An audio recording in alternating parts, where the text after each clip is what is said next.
समीक्षाविषयक लेखनाची 30हून अधिक पुस्तके आहेत.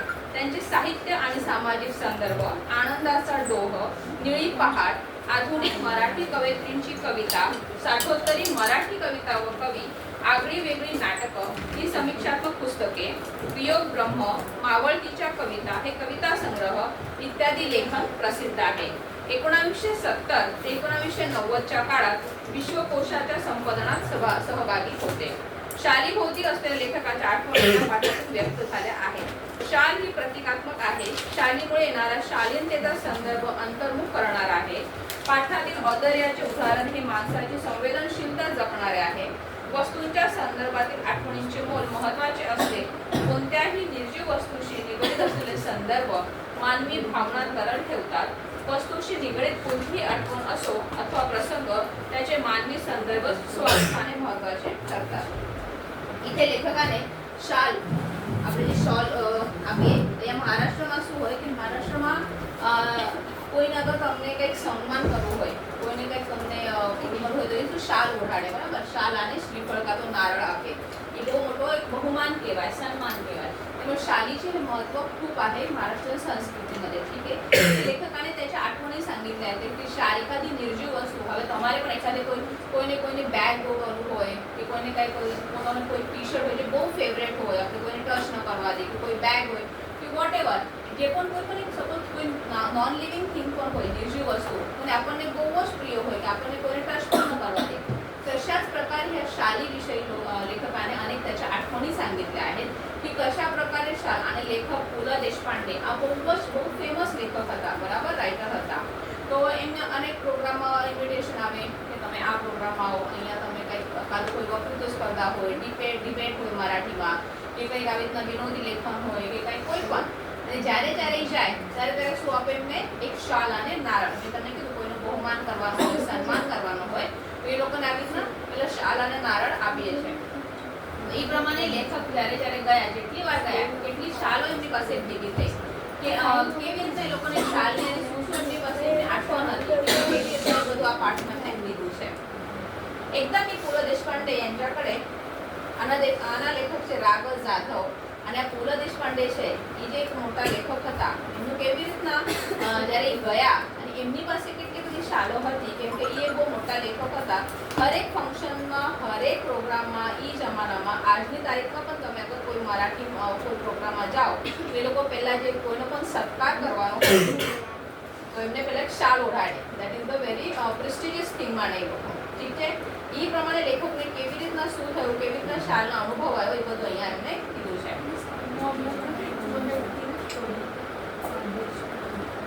એ તો પુ લ દેશપાંડેને આજે અમને 10th માં ઉપવાસ કરીને ચેપ્ટર છે આગળ, તમને એ છે કે નહીં ખબર? આ લોકોને હતું ઔદાર્યાचे मतलब દાનવીર, કોઈ મોટા મનથી કેવી રીતના કોઈને આપણી શાલ આપી દીધી, કાં તો કેવી રીતના ગિફ્ટ डोनेट કર્યો એ કરે. एकदा मी पु ल देशपांडे यांच्याकडे काही एका निमित्ताने काम झाल्यावर मी निघण्याच्या बेतात होतो. तेवढ्यात सुनीताबाईंनी मला थांबवले व विचारले, तुम्हाला शाल दिली तर चालेल काय? आणि सुनीताबाई म्हणजे पु ल देशपांडेच्या वाईफ. ओके. पु ल देशपांडे આ બહુ જ એટલે તમને કીધું કે ફેમસ વ્યક્તિ છે ઇન મરાઠી લિટરેચર.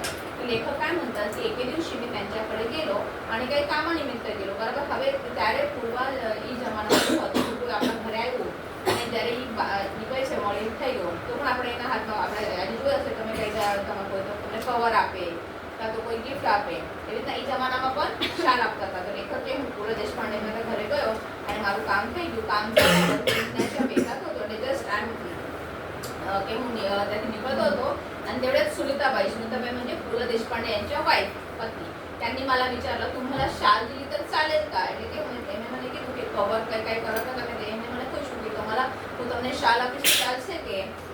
मी एका पायावर हो म्हटलं. एका पायावर म्हणलं એટલે કે શું एकदम रेडी થઈ ગયો. મેં હા કીધું હા મને શાલ જ આપો.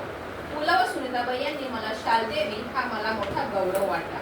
ती शाल मी माझ्या खोलीतल्या सुटकेसमध्ये ठेवून दिली, वापरली मात्र कधीच नाही. અને આપણે તમને પણ અત્યારના સપોઝ તમે કોઈ કોમ્પિટિશનમાં ગયા હોય અને એમાં તમને ફર્સ્ટ પ્રાઇઝ મળ્યું કે કંઈક કેશ પ્રાઇઝ મળ્યું, કાં તમે દંગલ મૂવી જોઈ હશે, એને ઓલા આમિર ખાને કહે છે જેમ જેમ એને છોકરીને મળતો જાય એવા આલ્બમમાં મૂકતો જાય પૈસા, પણ ખર્ચા નહીં કરે, બરાબર.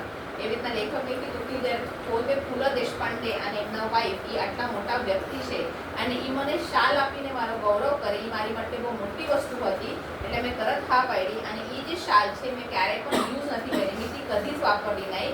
એ ખાલી મારા રૂમમાં જઈને મારી એક જે બેગ છે સુટકેસ છે એમાં બરાબર ફોલ્ડ કરીને મૂકી દીધી છે યાદગારી તરીકે. आई बात समझ. पुढे वाईला विश्वकोशाचा अध्यक्ष म्हणून मी गेलो. वाई मतलब एक प्लेस છે મહારાષ્ટ્રમાં, એક જગ્યા છે, ગામ છે. पुढे वाईला मी विश्वकोशाचा अध्यक्ष म्हणून मी गेलो. तिथे नदीकाठच्या प्राज्ञ पाठशाळेच्या खोलीत मी राहत असे. आणि त्या वाईची जी नदी आहे तिथं प्राज्ञ पाठशाळा म्हणून पाठशाळा आहे आणि त्या खोलीत लेखक राहत होता. खोलीच्या दक्षिणेकडील खिडक्या कृष्णा नदीच्या चिंचोळ्या प्रवाहावर होत्या. चिंचोळ्या मतलब नॅरो. आणि लेखकाची जी खोली होती, जी रूम होती, तिची जी दक्षिणेकडे मतलब दक्षिणेकडे जी खोली खिडकी होती, विंडो होती, एना दिसू देखात होतो बाहेर कृष्णा नदी देखाती होती. थंडीच्या दिवसात एक बाई माझ्या खिडकीखाली घाटाच्या छोट्या तटावर तिचे छोटे मुल एका टोपलीत ठेवून मासे पकडण्याच्या उद्योगात होती. तिचे बाळ कडाक्याच्या थंडीने कुडकुडत रडत असे, पण आई तिकडे बघतही नव्हती. मला मात्र राहवले नाही. मी सुटकेसमधील पुलकित शाल काढली. पुलकित म्हणजे जे IPB पु ल देशपांडे. 5-50 रुपयांच्या नोटा काढल्या व त्या बाईला हाक मारली. खिडकीतून ते सर्व खाली दिले आणि म्हटले, त्या बाळाला आधी शालीत गुंडाळ आणि मग मासे मारत बैस. या घटनेची ऊब पुलकित शालीच्या उभेपेक्षा अधिक होती. आणि जेव्हा लेखक त्या प्राज्ञ शाळेच्या खोलीत राहत होते, त्याच्या दक्षिणेकडील खिडकीतून लेखकाला कोणती नदी दिसायची? कृष्णा नदी. आणि त्या कृष्णा नदीच्या तटावर म्हणजे तट म्हणजे त्या बँकवर, रिव्हर बँकवर एक बाई यायची. तिचं छोटं मूल होतं, नाम बेबी होतं. ते छोटं आणि ते कसे दिवस होते? थंडीचे दिवस होते, कडाक्याची थंडी पडायची होती. आणि ती बाई इतकी गरीब होती की ती काय करायची, ते छोटंसं बाळ तिचं एका टोपलीत ठेवायची आणि तिथे मासे पकडायची. मग मासे पकडून तिला विकायचं. म्हटलं की त्या मासे पकडવાની અને માસે પકડીને વેચવાનું, એના પરથી જે પૈસા મળે એમાંથી એને ખાવા પીવાનું મળતું હશે. એ બહુ ગરીબ હશે અને એનું જે બચ્ચું હતું એના પાસે એટલા પણ કપડાં કે એટલું પણ એક શાલ કે કાંઈ પણ નહોતું કે ઠંડીમાં એને એના બચ્ચાને કે એના બેબીને ત્યાં ગુંડાળીને મૂકી શકે. એમને ખુલ્લા त्या બેબીને ટોપલીમાં મૂકી દેવાની आणि પછી શું કરવાનું? मासे पकडवा बेसी जवानी. आणि लेखकाने हे बघितलं आणि लेखकाला काय झालं, तिची दया आली आणि लेखकाने जी त्याच्याजवळ जी शाल होती, पुलकित मतलब जी पु ल देशपांडेंनी दिलेली त्यांची अतिशय जी प्रिय अशी शाल होती, त्यांनी ती शाल काढली. 5-50 रुपये दिला आणि खिडकीतूनच त्या बाईला हाक मारली आणि तिला सांगितलं की ही शाल घे आणि आधी त्या बाळाला गुंडाळ. मतलब પહેલા એ બચ્ચાને તારા બેબીને એ શાલ ઓઢાડ, બહુ ઠંડી છે અને પછી તને જે માસે મારાય છે તે મારત બસે. જે માસા પછી પકડવા છે પકડ, પણ પહેલા તારા બેબીને એ ઠંડીના લીધે તો રડે છે તો પહેલા એને શાલ તું ગુંડાળી દે. આવી વાત સમજમાં અહીંયા સુધી? कविवर्य नारायण सुर्वे खूप सभा संमेलने गाजवत. पुढे ते साहित्य संमेलनाचे अध्यक्ष झाले. હવે આ कविवर्य नारायण सुर्वे पण આ બહુ મરાઠીમાં फेमस कवी છે, પોએટ છે आणि त्यांनी सांगितले की ते खूप सभा संमेलन गाजवत. मतलब એમના આપણે કહીએ કે આજે કવિતા બોલવાની કે કવિતા સાંભળવાની, એ પ્રમાણમાં બહુ બધા સભા અને સંમેલન એમના થતા હતા. તો એમ કે ખાલી કવિતા વાંચવા માટે કે સાંભળવા માટે પણ લોકો આવતા હતા એમને. पुढे ते साहित्य संमेलनाचे अध्यक्षही झाले. परिणामतः त्यांच्या कार्यक्रमांना अहोरात्र भरतीच असे. अहोरात्र भरती मतलब બહુ બધી गर्दी त्या એમના કાર્યક્રમાને લોકો બહુ બધા આવતા હતા. प्रत्येक कार्यक्रमात सन्मानाची शाल व श्रीफळ त्यांना मिळत राहायचे. मी तुम्हाला सांगितलं, मी તમને કીધું કે હરેક કાર્યક્રમમાં હરેક ફંક્શનમાં જાય તો એમને સન્માન કરે ત્યારે એમને શું મળે? એક શ્રીફળ મતલબ એક નારિયેળ અને એક શાલ એમને મળતી હતી. હવે એટલા બધા હવે મહિનામાં 10-15 પ્રોગ્રામ કરે તો વર્ષમાં કેટલા બધા કરતા હશે? આટલી બધી શાલ અને આટલી બધા શ્રીફળ એમને મળતા હોય છે. एकदा ते म्हणाले, या शाली घेऊन मी आता शालीन बनलो आहे. અહીંયા મેં ખાલી કીધું છે કે શાલીન મતલબ એટલે હવે આ બધી એટલી બધી શાલ લઈને શાલીન મતલબ હવે એકદમ નમ્ર થઈ ગયો છે. મને આપણે કે આમ શાલ લઈને લેવાનું કરવાનું તો કે મારું હવે પોતાનું પણ મને લાગે છે કે આટલી બધી શાલ મારી પાસે છે તો મને શું થઈ ગયું છે તો એકદમ शालीन બન્યો છે. त्यांच्या बोलण्यातील उपरोधी खोज माझ्याच नव्हे तर कोणाच्याही सहजपणे लक्षात येणारी होती. शाल व शालीनता यांचा संबंध काय? खरे तर खरीखुरी शालीनता शाली विना शोभते. सुर्वे मुळातच शालीन. शालीनच्या वर्षावाखाली त्यांनी शालीनता कधीच हरवली नाही. कधी क्षीणही झाली नाही. शाली मतलब एकदम જે સજ્જન માણસ હોય છે, એકદમ વિનમ્ર નમ્ર, બધાથી એકદમ સારી રીતના બોલવાનું, તમારે જે એકદમ જેન્ટલમેન છે બરાબર. આજે નારાયણ સુર્વે હતા એ પહેલાથી જ એકદમ શાલીન હતા. તમે શાલ એમને આપો કે નહીં આપો, એમની શાલીનતા કઈ ઓછી થવાની નહોતી. એટલે એમને જાણી બુજીને અહીંયા મજાક કર્યો કે ભાઈ આટલી બધી શાલ લઈને હું શું થઈ ગયો છું, હું શાલીન બની ગયો છું. પણ લેખકે કીધું એ જે કીધું છે એમને એ સાર્કેસ્ટિકલી બોલ્યા છે, એવું કંઈ છે નહીં. કેમ કે શાલીનતા અગર તમારી પાસે કોઈના પાસે આ ગુણ છે તો એની માટે તમને શાલ આપવાની કે ન આપવાની જરૂર ન પડે. સુરવેનકડે इतकी શાલીનતા હોતી કે તેને શાલ દિલી કે નાહી દિલી તો તેમની શાલીનતા મતલબ એમનો જે વિનમ્રપણા હતો, એમનો જે પોલાઇટનેસ હતો એ ક્યારેય પણ ઓછો થયો નહીં. આ વાત સમજમાં जी नाही. मी कविवर्यांना म्हटले, शालींमुळे शालीनता येत असेल तर मी कर्जबाजारी होईल, भिकेला लागेन, पण शेकडो शाली खरेदी करून सर्वांना एक एक शाल लगेचच नेऊन दे. यावेळी शालीन कवी मनापासून हसला. शालीमुळे शालीनता येते की जाते या प्रश्नाचे माझे उत्तर जाते असेच आहे. सन्मान करण्याच्या रूपाने आपण खरे तर एक शालीन जग गमावून बसण्याचा धोकाच मोठा आहे. आणि आता इथे लेखक म्हणतात ते लेखक कविवर सूर्य म्हणतात ते जर शालीमुळे जर शालीनता येत असेल, मतलब તમે એકદમ સારા ઇન્સાન, એકદમ પોલાઇટનેસ તમારામાં આવતું હશે તો કે હું એકના હજારો શાલી મેં હું પૈસા દેવા રેડી છું અને હરેક કોઈ પણ મને મળે એને હું એક એક શાલી ડિસ્ટ્રીબ્યુટ કરી દઈશ, કેમ કે મને એમ લાગશે કે બીજા બધામાં પણ શાલીનતા આવવી જોઈએ. પણ અને શાલીનच्या वर्षावाखाली त्यांची शालीनता आणि आવું તો કઈ નહીં, તે જે કહ્યું सूर्योदयचं काय झाले तर मनापासून हसले. शालीमुळे शालीनता येते की जाते या प्रश्नाचे माझे उत्तर जाते असे आहे. आणि लेखक पोताने प्रश्न विचारला की शालीमुळे शालीनता येते की जाते. तर लेखक म्हणतो मला असं वाटतं की शालीमुळे शालीनता जाते का, कारण सन्मान करण्याच्या रूपाने आपण खरे तर एक शालीन जग गमावून बसण्याचा धोकाच मोठा आहे. અને હરેક ફંક્શનમાં કોઈનું કોઈ સત્કાર કરવાનો, સન્માન કરવાનો એ જે વાત છે એ લેખકને શું લાગે છે એ બરાબર નથી. એટલે કોઈને પણ તમે એમ દેખાડવાની જરૂર નથી કે તમે શાલ આપો છો એટલે સામેવાળા વ્યક્તિ એની માટે યોગ્ય છે કે નથી યોગ્ય એ કોઈને ખબર નથી. એટલે હરેક વ્યક્તિને તમારે શાલ આપવાની જરૂર નથી. मी 2004 साली मराठी साहित्य संमेलनाचा बिनविरोध अध्यक्ष झाला. बिनविरोध मतलब કોઈ પણ એટલે એને અપોઝ કર્યું નહીં, એ જીતી ગયા. तत्कालीन 1-2 वर्षात माझ्यावर शालींचा वर्षाव झाला आणि अध्यक्ष झाल्यावर એ અધ્યક્ષ બની ગયા, પ્રેસિડેન્ટ બની ગયા. એટલે અહીંયા આ પ્રોગ્રામ, ફલાણા પ્રોગ્રામ, અહીંયા ભાષણ, અહીંયા ઉદ્ઘાટન, એવી રીતના કે એક વર્ષમાં મારી પાસે એટલી બધી શાલીનતા એટલી બધી શાલ મારી પાસે આવી ગઈ. एवढ्या शाली जमत गेल्या की माझ्या 8x6च्या खोली त्यांना ठेवणे शक्य नव्हते. आणि लेखक काय म्हणतात की माझी પાસે એટલી બધી શાલ ભેગી થઈ ગઈ કે મારી 8x6ची जी खोली होती, मतलब एक નાની રૂમ હતી, એમાં મૂકવાની પણ હવે એમને જગ્યા નહોતી. मग मी सगळ्या शालींचे गाठोडे बांधून ते निकटवर्ती मित्राकडे ठेवले व त्या शाली वापरण्याचे वगैरे त्याला सर्वाधिकार दिले. बिचारा अति प्रामाणिक, त्याच्याही छोट्या खोलीत त्याने ते सांभाळले. आणि લેખકાને काय केलं કે તે શાલીનचे કાઠોડે મતલબ એક મોટું બાંધી દીધું અને એના જે ફ્રેન્ડ હતા એને પાસે એને આપી દીધું. એને કીધું કે તને જે કરવું આ શાલનું તું વાપર, કોઈને આપી દે, તું પોતે કાંઈ પણ કર, પણ તું આ તારા રૂમમાં રાખ. પણ એનો જે ફ્રેન્ડ હતો લેખકનો એ અતિ પ્રામાણિક, મતલબ એટલો બધો ઓનેસ્ટ હતો કે એને એકદમ ઓનેસ્ટલી બધી શાલ એમને સાચવીને રાખી. हळूहळू मी सगळ्या शाली वाटून टाकल्या गरीब श्रमिकांना. आणि जे गरीब मजदूर હતા એ લોકોને લેખકે શું કીધું, ધીરે ધીરે બધી શાલ એમને त्या डिस्ट्रीब्यूट करण्यात. या सुमारास मी शनिवार पेठेतील ओंकारेश्वर मंदिराच्या पुलावर बहुधा रोज संध्याकाळी जात असे. शनिवार पेठ म्हणजे पुण्यातील एक जागा आहे, पुणा सिटीમાં शनिवार पेठ आहे आणि तिथे ओंकारेश्वर मंदिर आहे. आणि लेखक काय म्हणतात, मी दर शनिवारी ओंकारेश मंदिराच्या पुलावर रोज संध्याकाळी जात असे. तेथील कट्ट्यावर बसणे मला आवडे आणि तिथे एक कट्टा होता, मतलब एक बेंच होतो. लेखक त्याच्याने सांगणं त्या बेसून भाऊ गमतो. एक दिवस काय घडले की कडक थंडीच्या दिवसात एक म्हातारा अशक्त भिक्षेकरी कट्ट्याला लागूनच चिरकुटे टाकून पांघरून कुरकुरत बसल्याचे मी पाहिले. અને લેખકે ત્યાં શું જોયું કે જે કટ્ટા પર ઉપર બેઠો હતો, જેની બાજુમાં એક એકદમ ઓલ્ડ મેન म्हातारा ભિખારી ત્યાં બેઠો હતો. બહુ ઠંડી હતી અને એને શું કર્યું, ચીરકુટે મતલબ નીચે કાંઈક એકદમ પતલું એવું કંઈ જે આપણું આવે ને બારદાન આવે કે આપણે જેમાં બધા દાળ ચોખા ભર્યા હોય ને બધું ગુણી આવે ને ગુણી, એમાં નીચે જરાક એક ટુકડો પાથરીને અને એના પાસે જરા કંઈ ઓઢવાનું હતું એ મોડીને યામ કરતો બેઠો હતો ત્યાં. दुसऱ्या दिवशी मी 2 शाली घेऊन ओंकारेश्वरच्या कट्ट्यावर आलो. એટલે લેખકને જોયું કે આ બિચારો ગરીબ છે, ભિખારી છે, એને બહુ ઠંડી લાગે છે, મારી પાસે એટલી બધી શાલો પડી છે, તો ત્યાંથી 2 શાલ લઈને ત્યાં એ ભિખારી ઓલા માણસને આપવા આવી ગયા.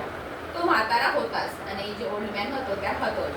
त्याला दोन्ही शाली दिल्या. त्याने थरथरत्या हातांनी मला नमस्कार केला आणि लेखकने काय केलं तर त्या दोन्ही शाली त्या म्हाताऱ्या भिकाऱ्याला दिल्या आणि त्या म्हाताऱ्या भिकाऱ्याने त्याला लेखकाला नमस्कार केला, थँक्यू म्हटलं. पुढे 4-5 दिवस मला काही कामांमुळे संध्याकाळी ओंकारेश्वरला जाण्याची उसंत लाभली नाही. उसंत लाभली मतलब મને સમય નહીં મળ્યો, મારી પાસે ટાઈમ નહોતો, મને એટલું બધું કામ હતું કે બીજા 4-5 ડેઝ હું ત્યાં નહીં જઈ શક્યો ઓંકારેશ્વર. એટલે લેખકને એને ખબર પડી કે એવો માતા જે ઓલ્ડ મેન હતો જેને 2 શાલ આપી હતી એને સાચી શાલ ઓઢી હતી કે શું કર્યું. એટલે લેખકે નેક્સ્ટ 4-5 ડેઝ મને જવાનો ટાઈમ નહીં મળ્યો એટલે મને ખબર નહોતી. त्यानंतर मी नेहमीप्रमाणे ये जा करीत असताना करत राहिलो. मग एकदम त्या भिक्षेकरी वृद्धाची आठवण आली. तो नेहमीच्या ठिकाणी नव्हताच. तेथील पुलावर चक्कर मारावी म्हणून मी उठलो व पुलावर चालू लागलो. आणि પછી કે 2-4 દિવસ પછી काय झालं की लेखकाला त्या भिकाऱ्याची आठवण आली. तर माणूस एक म्हातारा कुठे गेला बा, पण एनी जे फिक्स जागा होती नेहमीच्या जागेवर तो मला दिसला नाही. लेखकाला वाटलं की आपण त्या पुलावर चक्कर मारावा, की आमच्या फरीने जोऊ जरा एक राऊंड मारावं. आणि लेखक काय केलं, त्या पुलावर चालू लागले. पुलाच्या जवळपास मध्यावर तो भिक्षेकरी म्हातारा दिसला. मी लगबगीने त्याच्याकडे गेलो. पाहतो तो काय, चिरकुटे अंगाखाली व अंगावर, तेच कुरकुरणे, तेच जिरवाने जिणे. मी म्हटले, बाबा तुम्ही मला ओळखले? त्याने नकारार्थी मान हलवली. मग मी म्हटले, बाबा 5-6 दिवसापूर्वी मी तुम्हाला 2 शाली दिल्या होत्या, आठवते? आणि लेखकाला जेव्हा लेखक पुलावरनं चालत होता અને મધ્યવર્તી મતલબ મિડલ ઓફ ધ બ્રિજ જ્યારે લેખક આવ્યા ત્યારે લેખકને म्हातारा જે ભિખારી હતા એ દેખાઈ ગયો.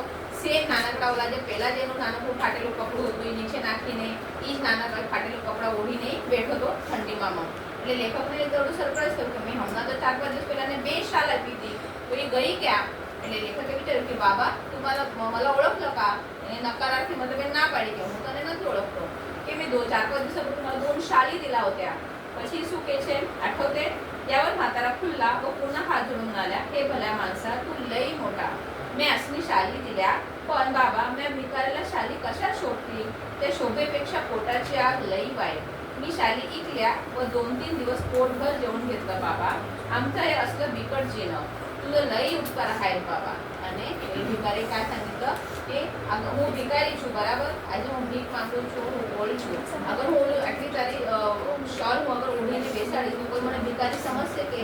અને એના કરતાં પણ પોટાची આગ લઈ વાઈટ બાબા, મતલબ પોટાची આગ મતલબ મને ભૂખ લાગી છે, મને કેટલા દિવસથી મેં કંઈ ખાધું નથી, તો મેં શું કર્યું, मी त्या शाली इकल्या. इकल्या मतलब मी विकल्या, मतलब मी काय बेची नाख्या आणि એનાથી જે પૈસા મળ્યા એનાથી મેં 2-3 દિવસ એકદમ ભરપેટ જમી લીધું. મને આટલા બધા દિવસથી ખાવા નહોતું મળતું હતું, એટલે ભલે તે મને એ શાલ આપી, એ શાલ મેં વેચી નાખી, એ મને જે પૈસા આપ્યા એનાથી મેં ભરપેટ જમી લીધું. તો આમचं हे असलं बिकटजीनं तुझं लई उपकार आहे बाबा. અને ભલે કે શું કહે છે લેખકને કે તારા બહુ ઉપકાર થયા, તે મને 2 શાલ આપી, તારા એ શાલના લીધે મને કમસે કમ 2-3 દિવસ શું થયું, ખાવાનું મળ્યું, નહીં તો મને કેટલા દિવસ ખાવાનું પણ નહોતું મળતું. शालीची शोभा आणि ऊब व पोटाची आग व अन्नाची ऊब. भुकेल्यास अन्न द्यावे, तहानल्यास पाणी द्यावे आणि हेही जमले नाही तर अभाग्यांना सन्मानाच्या शाली तरी द्याव्या. आणि अभाग्यांना मतलब જે આવી રીતના જે લાભાના છે કે જેને નથી કંઈ નસીબમાં મળતું, કે આપણે આપણને ખબર ને આપણે કે ભાઈ જો ભૂકેલો કોઈ આવ્યું તો એને ખાવાનું આપવાનું, કોઈને તરસ લાગી તો પાણી આપવાનું, આવું પુણ્યનું કામ છે. તો લેખકે એ પણ નહીં થયું તો કોઈ અભાગા ગરીબ આવી રીતના म्हातारा ભિખારી જે મળ્યાથી જેની પાસે કાંઈ જ નથી, તો કમસે કમ એને શાલ આપીને પણ આપણે પુણ્ય કમાવી શકીએ છીએ. એટલે લેખકે નીચે કીધું છે કે ભૂકેल्यास अन्न द्यावे, तहानलेल्यास पाणी द्यावे आणि हेही जमले नाही तर अभाग्यांना सन्मानाच्या शाली तरी द्याव्या. आलं लक्षात? હવે તમારે આને વર્કબુક અને એવું કાઢો. ઓકે, ડાયજેસ્ટ બીજો કોણ કરી દે નોટબુક. હા તો દેખા બાકી છે क्या सर गाने क्या है टाइम पर स्टॉप